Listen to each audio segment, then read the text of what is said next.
Who are the 5 rookies that won NFL preseason week 1? Well, that's what this video is going to be about, and I bet you could guess the first one. We're going to talk about Deshaun Stribling here for San Francisco. Now, he was their second round pick here, and watch him right up here, top of your screen. He's running a quick comeback route, 1st and 10, Curtis Ruck at quarterback for San Fran here. What a catch there, extending his hands out. Now, they showed this angle of it here. Look at this strong hands to catch it over the Titans cornerback. I mean, pull that down. That is just an amazing grab here. Being able to hold on to this without using your body there is just showing off his strong hands. Now, he's a big receiver, and he was called a reach earlier in the draft. But you always have to think with these early picks in the draft, if they're taken so high, there has to be a reason these teams like him. And there's another guy on this list that I'm going to be talking about that was supposedly taken higher than his draft stock was supposed to be. And people thought it was a reach, but he balled out in preseason week 1, having one of the best catches. I bet you can guess who I'm talking about. But Deshaun Stribling, 6'2", 207, he's a big receiver coming out of Ole Miss. First pick in the second round, and he showed why. And I'm going to show you some more plays from his game. Now, this play is probably the play you've seen him making all over your feed here. Now, watch this play right here. I'm going to go back a minute here, but look at this grab, throw by Curtis Ruck here, and that grab is just, his hands are so strong. His hands are so strong. His ability to be able to catch the ball without using his body and bringing the ball into his body just shows how he is going to be a receiver who can step up for San Francisco this year. Obviously, we know Ricky Pearsall is going to be out. We know Ayuk is not going to play for the Niners this year at all.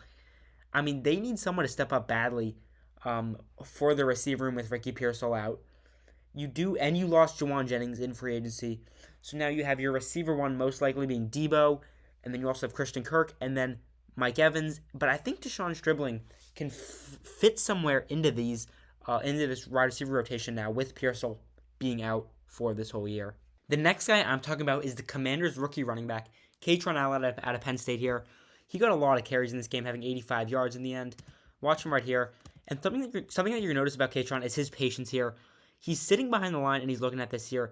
He noticed that this inside zone to the right here is kind of clogged up by Miami here. So he realizes he cuts in here and is able to fit through this gap. Now, he doesn't get a great amount of yards on this play, maybe 5-6 yards in total.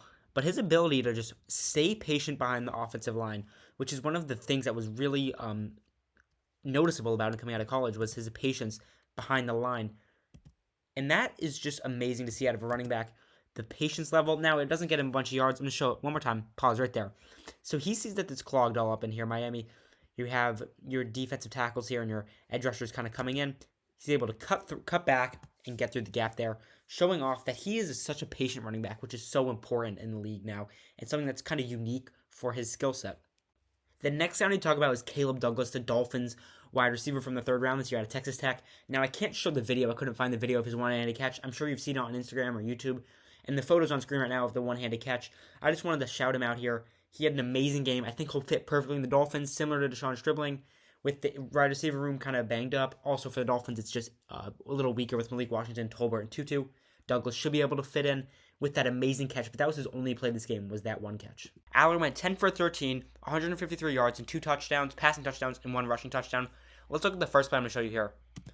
So immediately you here see this, Caleb Johnson to his right, and this is a read option here by Aller, and he sees 47 already crashing in on Caleb Johnson. So he decides to pull this here. Obviously, if he let Caleb Johnson and hand this ball to Caleb Johnson, this would have been a loss of a yard probably. Aller decides to pull it and run it in for the touchdown right there. So this just shows his ability in the run game, that the Steelers can use him as a dual threat quarterback. And this is the first one I'm going to show you. Obviously, this was his rushing touchdown in this game. Let's go on to the next highlight. Now, I'm just going to list off a couple more names of players or rookie players who had a great preseason week 1, and I'm just going to name them here. The first one in number 2, Ravens receiver Elijah Surratt, 6 receptions and 66 yards, an amazing game. The other receiver, Jacoby Lane, with 3 receptions, 38 yards, and a touchdown for Baltimore. So those both rookie receivers for Baltimore looked amazing in their game. Ty Simpson, who I think had an okay game. I didn't think it was as good as people said it was because they were doing a lot of play action, a lot of short passes. Simpson went 21 for 25, 190 yards, and 2 touchdowns. So a solid game with the 84% completion percentage.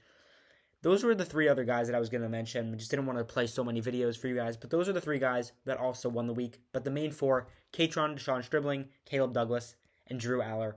Subscribe. As I said, I'm trying to hit 1,000 subscribers before YouTube changes their monetization requirements in February. So please subscribe, and thank you for watching.